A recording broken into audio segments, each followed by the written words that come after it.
معالي الدكتور، هنقول بقى ما هي الفوائد التي سوف تعود على مصر والسعودية من خلال إقامة هذا الجسر؟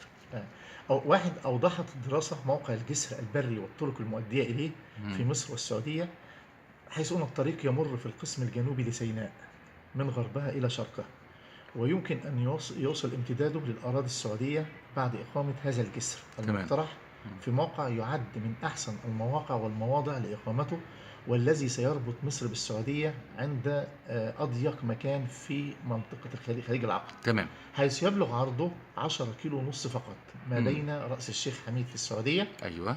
في الشرق ونبأ في الغرب في مصر. مم. فالظروف الطبيعية والجيولوجية بالمنطقة مؤهلة لإنشاء هذا الجسر البري، تمام. وهناك مسار آخر للجسر البري فوق جزيرة تيران، ولكن سيصل عرض المساحة المائية التي سيمر الجسر فوقها أكثر من 18 كيلومتر، ربما تصل إلى 20 كيلومتر، تمام. وستكون الجزيرة دعائم لهذا المسار. بس أنا كرأيي الشخصي بفضل المسار الأول، المصري لأنه الأول على هتبقى أساس إنه في التكلفة أضيق أقل. الأماكن والتكلفة أقل. طبعا روسيا مم. بالمناسبة لسه امبارح عاملة في شبه جزيرة القرم اللي هي ضمتها لها أيوه. مسافة أكبر من ده بكتير جدا، حوالي 19 كيلو. مم. عملت الجسر ده في سنتين اتنين، يعني خلصت تقريبا نص الجسر، والسنة الجاية 2016 الدراسات الأولية بتقول إن إحنا هنعمله في 6 سنوات تقريبا. لا 3 سنين. 3 سنين. 3 سنين. تمام يا دكتور. روسيا نفذت تقريبا، بدأت خلاص المشروع، هيشتغل الجسر بتاعهم سنة 2017، جميل. بادئين في 2015. مم. وطبعا أصعب من بتاعنا بكتير جدا، آه وهو جسر معلق. لذلك أنا بقول المسار الأول أحسن بكتير جدا من المسار الثاني، تمام. لأن مش هشوه الجزيرة، لا دي أيوه. ولا دي، ولا هقدر ان انا الحاجات الطبيعية هتبقى زي ما هي، الحاجات باستثناء إن الجسر هيتعمل. طبعا لانها طبعا محميه، والبيئه اللي فيها ممكن تتاثر بالانشاءات. مم. فانا هعمل الجسر المعلق احسن، مش هقرب ابدا من الشعب المرجانيه، مش هقرب ابدا من الحاجات اللي ممكن تضر السياحه في الجزيرتين، تمام يا دكتور. لان لهم مستقبل كبير جدا. تمام. خلاص، يبقى انا برجح المسار الاول اللي هو من نبأ لرأس الشيخ حميد. رأس الشيخ حميد مسافته على الميه 10 كيلو ونص، أيوه. لكن الثاني مسافته اكتر من 20 كيلو على الميه، وده هتبقى تكلفه مضاعفه. تمام. نمرة 2، ولهذا الجسر له عدة فوائد، منها الاقتصادية البشرية والسياسية. تمام. تكمن أهميتها بالنسبة لمدخل الخليج وممراته الجنوبية، وبالنسبة للخليج ذاته وجزيرة تيران وصنافير، وطبعا في تنمية أرض منطقة الدراسة على الجانبين، مم. وأهمية المستوى الدولي في الربط بين الدول العربية الآسيوية والإفريقية. دي الفايدة رقم 2. الفايدة رقم 3، يستفاد منه في إمكانية استخدام الأرض على كلا جانبي مدخل خليج العقبة والجزر الواقعة بين الجانبين. 4، نقل الحجاج مباشرة من الجناح العربي الإفريقي للجناح العربي الآسيوي والعكس في الأماكن المقدسة بأقل تكلفة ممكنة وبسرعة في مدة زمنية تتجاوز 15 إلى 20 دقيقة. طبعا هننتقل من مصر للسعودية في 15 دقيقة، في ربع ساعة، ربع أو 20 دقيقة الأكثر. وسيجنب ذلك الأخطار التي يتعرض لها الحجاج بسبب غرق البواخر، كما صحيح. حدث في صحيح. العبارة سالم إكسبريس. صحيح. تمام. كارثة طبعا. للجسر أهمية سياحية كبرى لكلا الدولتين مصر والسعودية.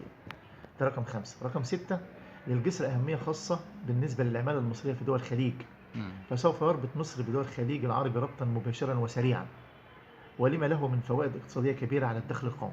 تمام. تخيل بقى مدى استفادة خطير جدا. 7، سيصبح الجسر مصدر مهم للعملة الصعبة عند نقطة الحدود، حيث تنشط التجارة الخارجية بين الدول العربية. 8، سيساهم الطريق في خلق وحدة اقتصادية بين الدول العربية، لأنه سيرتبط بشبكة النقل في الجناحين الآسيوي والإفريقي، لأن الطرق لها أهميتها في خلق مثل هذا النوع من الوحدة الاقتصادية، هي شريان الاقتصاد. يا ترى ممكن يبقى نواة لوحدة العرب؟ طبعا. أنا بقول فعلا الكلام ده. الطرق مهمة جدا جدا. 9، اللي أنا مقترحه بقى، أمكن تخطيط مدينة على الجانب الغربي في مصر وأخرى على الجانب الشرقي في السعودية. مدينة لم تخطط من قبل. أيوة. أنا عملت على أسس الدراسة. حضرتك عامل لها طبعا دراسة وتخطيط هوري حضرتك الصور دلوقتي موجودة، ممكن ترفقها مع اتفضل. أمكن تخطيط مدينة على الجانب الغربي في مصر وأخرى على الجانب الشرقي في السعودية، وكلا المدينتين متكاملتين في الوظائف. وكذلك تخطيط استخدام الأرض في جزر مضيق تيران وصنافير. يعني أنا عملت استخدام أرض في الجزر تبقى عاملة إزاي، كان نفسي تبقى عاملة زي سنغافورة وماليزيا. أيوة. المدخل ده. تمام. وفعلا وهي تستاهل تكون كده. وفي الجانب الشرقي من الخليج في السعودية مدينة، في الجانب ده مدينة مخططة على أحدث الطرز العالمية، وتخطيط عمراني حديث جدا. مدينة مستقبلها رائع لو تم تنفيذها بإذن الله. يمكن أن يغطي المشروع 10 بقى تكاليفه في مدة زمنية تتراوح بين 5 إلى 10 سنوات. ما قلناش تكاليفه في حدود كام يا فندم؟ ولا دي صعبة؟ لا تكاليف مبدئية هم قالوا عليها. أنا بكلم حضرتك عليها بس بعد ما أخلص. تمام. وذلك بسبب تحصيل الرسوم الجمركية على البضائع المنقولة عبر الدولتين. مهما كانت التكاليف هيغطي من 5 ل 10 سنين. تمام. لو حتى دفعوا عليه مليارات هيتغطى في الوقت ده. 11 سيكون الطريق وسيلة لتنشيط، ودي مهمة جدا بقى. أيوة. تنشيط حركة التعدين في سيناء وأقليم تبوك في المملكة العربية السعودية، وإنعاش حركة التجارة العربية، وسيساعد الطريق على خلق نمط عمراني مميز ومتميز لكلا جانبي الخليج، موازيا لامتداد الطريق حتى مدينة تبوك ومدينة طباء في السعودية، ونمط زراعي ورعوي في المناطق التي يتوفر فيها الماء. 12 سيكون الطريق وسيلة عملية لنقل خام البترول والغاز الطبيعي والمعادن الأخرى من مناطق استخراجها إلى مناطق استهلاكها.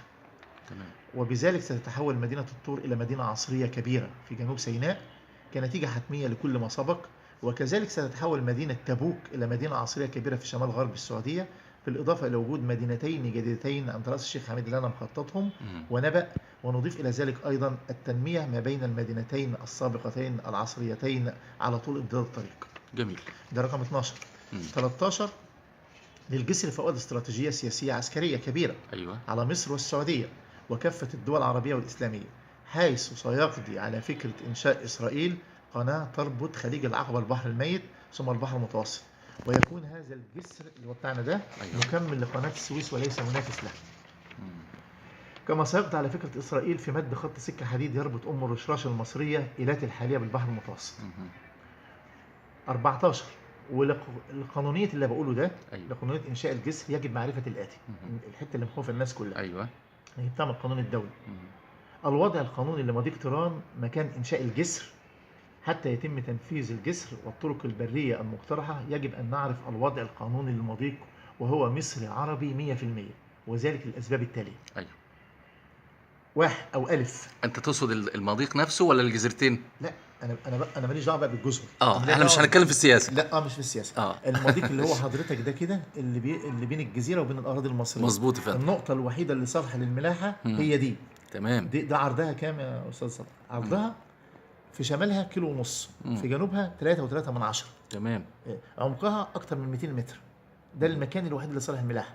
والمضيق كده في الأراضي المصرية وبين الجزيرة الثانية في الجزيرة طيران، إذن هو مضيق مصر عربي 100%. ما فيش دخل له فيه خالص في أي دولة ثانية. رائع. لا يتجاوز. أنا بقول ليه إحنا بقى وهو مصر عربي 100%، وذلك الأسباب التالية. أنا بقول الأسباب أهو. تمام. عشان لا إسرائيل ولا غيرها لهم دخل عندنا في الموضوع. طبعا أكيد. لا يتجاوز المضيق 3 أميال. هو أقل من 3 أميال. خلاص. وهي مسافة تدخل ضمن البحر الإقليمي بإجماع الآراء الدولية. بحر إقليمي يعني إيه؟ داخل دولة. تمام. ملوش دعوة بأعالي البحار. لا تنطبق القواعد الخاصة بالمضايق الدولية على مضيق طيران. لماذا بقى؟ لأنه لا يصل بين جزئين من أعالي البحار، ولهذا يمكن تنفيذ مشروع الجسر والطرق المقترحة عليه. يبقى المضيق ما يقدرش يقول ده دولي وانتوا لازم تفتحوه، لا ده هو جوه الأراضي المصرية أو بتشرف عليه إشراف مباشر. يبقى مش من حق أي دولة إن تجبرنا إن احنا نعمل، لأنه لا ينطبق عليه قانون أعالي البحار اللي هو المضايق الكبيرة، لأنه ما بيوصلش بين محيط ومحيط، بين بحر ومحيط، لا ده جوه عمق واحد أو اتساعه 1.5 متر، 1.5 كيلومتر، و3.3 كيلومتر في جنوبه، وفي شماله المكان اللي بتاع السفن بس ده داخل الأراضي المصرية، فلا يمكن طبعا إن احنا نتعرض لضغوط في هذا المجال. هيكمل قناة السويس وهيقضي على ذلك عشان أختم كلامي بالأهمية بتاعته. لما يكمل قناة السويس ما يكمل قناة السويس، خد بال حضرتك. ليه يكمل قناة السويس؟ التجارة اللي جاية من الجناح العربي الآسيوي لإفريقيا وراح أوروبا هتعدي على الجسر وهتيجي في مدينة الطور، وممكن البواخر تاخدها مدينة الطور لقناة السويس مباشرة. خلاص يبقى مكمل للقناة. صحيح. أو ممكن تيجي لمدينة السويس اللي هي بعد الطور، لأن نفس المسار الطريق اللي احنا مقترحينه، وتقوم معبية أو مفضية البواخر تاخدها، وعن طريق قناة السويس لأوروبا والعكس. يبقى أصبح الجسر المصري البري السعودي مكمل للقناة ومش منافس لها، بل ضد قناة إسرائيل، لأن إسرائيل خلاص هتعمل إيه؟ لأن أصبحت التجارة بتمر بسرعة كبيرة جدا. تخيل هذه الرحلة لو جت من باب المندب ومشيت في البحر الأحمر هتاخد مدة زمنية قد إيه؟ لا هتتنقل بسرعة كبيرة جدا، طريق البر، طريق الجسر والطرق الممهدة إلى مدينة الطور أو مدينة السويس، وتخش في القناة بتاعتها. فده توفير كبير جدا. الطريق اللي انا مقترحه اللي هو مكمل من مصب الجسر لمصر للطور هيوفر لي 370 كيلو متر عن طريق جنوب سيناء. جنوب سيناء بأرض السيول، انا لما عملت الطريق الجديد هوريك على الخريطه دلوقتي بيوفر 370 كيلو متر بالظبط، وبيبعد عن الاخطار اللي اتكلمنا عليها كلها. تمام. وفي السعوديه الطريق اللي جاي من تبوك لراس الشيخ حميد اللي هو مصب الكوبري هناك هيوفر 500 كيلو متر. فمعنى كده ان انا بنشط التجاره وبسرعه، وانت عارف بقى الربح بيجي في الزمن. طيب بمناسبة الربح يا دكتور عبد الله علام، عميد كلية الآداب جامعة كفر الشيخ، لو حسبناها بمسألة نسبية ربحية، طبعا انت عارف المصريين يحبوا يعرفوا كل حاجة. أيوة. انت هتعمل جسر، طب احنا هنستفيد ايه؟ ما هو العائد المادي تقريبا اللي هيعود على مصر مثلا سنويا؟ العائد، ما انا بقول لحضرتك من تحصيل لو احنا قدرنا ان احنا نجمل يعني ارقام معينه، ما انا بقول لحضرتك تحديدا. الاول الجسر ده تكلفته اللي قالوا عليها طبعا الحاجات طبعا لما من سنه 87 كانت تكلفته اقل من كده بكتير جدا. صحيح. لا تقارن باللي اتقال بالوقت الحالي. قالوا تكلفته الحاليه ممكن توصل ل حوالي 12 مليار. 12 مليار دولار. التكلفه كلها بقى بالمشاريع بتاعته وكل حاجه. ده رجال الاقتصاد اللي قالوا كده، وممكن تكون اقل او اكتر، بس هنفترض انها 12 مليار. السعوديه قالوا هتدفع 5 مليار، والشركه المنفذه اللي هي تقريبا شركه يابانيه هتدفع الباقي، يعني احنا كمصريين مش هندفع حاجه. تمام. وبحيث الشركه اللي هتنفذ المشروع هتاخد امتياز لفتره معينه تحصل رسوم جمركيه، وفي نفس الوقت يبقى عائد لنا وعائد لهم وعائد للسعوديه. جميل. الشركه المنفذه، فاحنا ما غرمناش اي حاجه خالص. اللي قلنا قدمنا الخبره وقدمنا المسارات وقدمنا الارض، وطبعا هيخلق واكيد العماله، اكيد العماله طبعا على طول الطريق. حضرتك طول الطريق بقى في مصر، يعني هنتكلم عن مصر والسعوديه. أيوة. نفس الحكايه. تمام. حددت انا اماكن الميه الموجوده اللي ممكن استخراجها ويعملوا كمان الابار بتاعتها. وحددت اماكن التعدين اللي هو بيمر بقى انواع المعادن ايه اللي اقدر استخدمها وقيمه مصانع على طول الطريق او نمط عمراني. مثلا بيمر في منطقه جرانيتيه فيها اليورانيوم، فيها الماس، فيها الذهب، فيها الاحجار الكريمه. كل ده بيمر في ارض سيناء في جنوب سيناء. تمام. حضرتك عارف الاماكن دي تحديدا؟ طبعا، وانا عاملها في البحث كلها. جميل. ومحدد، فدي جدوى اقتصاديه كبيره جدا. يعني تتخيل مثلا، وهيوفر العماله. يعني مثلا هيبقى البطاله اللي عندنا هيوفر فرص عمل كبيره جدا للناس هتشتغل. طبعا اكيد. وخلق نمط عمراني. وعشان تحافظ على سيناء لازم في مدن وكتل سكانيه موجوده فيها. صحيح. لو احنا عندنا مدن في سيناء، مدن كبيره زي السويس، زي القاهره، زي اسكندريه، زي الحاجات دي، لا يمكن اسرائيل تفكر في ان تحتلها، ولن يجرؤ اي حد ان هو يقف في الاماكن دي. ندافع عن بلدنا بتعمير البلد، حماس ولا غيره. ولا اي حد ولا اي الدنيا كلها، طالما بنعمر المكان ده. وعلى فكره المشروع ده هيخلي جنوب سيناء هيبقى اهل للسكان، مش نقل، هينقل مصر نقله ثانيه خالص في الاقتصاد العالمي. واهم حاجه ان احنا هنقضي على مشروع اسرائيل لقيام فالفايده دي كتيره جدا من الرسوم الجمركيه، له عوائد كتيره قوي قوي قوي. سمعت حضرتك قلت ان هي ما يقرب من 100 مليار دولار في 10 سنين تقريبا، مش عارف الحسبه دي. لا مش مليار دولار. هو قالوا ما يقرب من 100 مليار جنيه مصري. في السنه؟ لا في ال10 سنوات. في ال10 سنوات اللي هيتنفذ ده بقى كده يا فندم يعادل يعني دخلنا على الميزانيه العامه، يعني ثلث الميزانيه تقريبا. طبعا يعني حاجه جميله جدا. هذا المشروع لا يقل اهميه عن قناه السويس. ما شاء الله. المشروع يعني بالظبط هو نقدر نقول الاعجاز الثاني لمصر بعد قناه السويس هو جسر المصري السعودي. حضرتك محضر لنا خرائط او حاجه ممكن نطلع عليها موجوده؟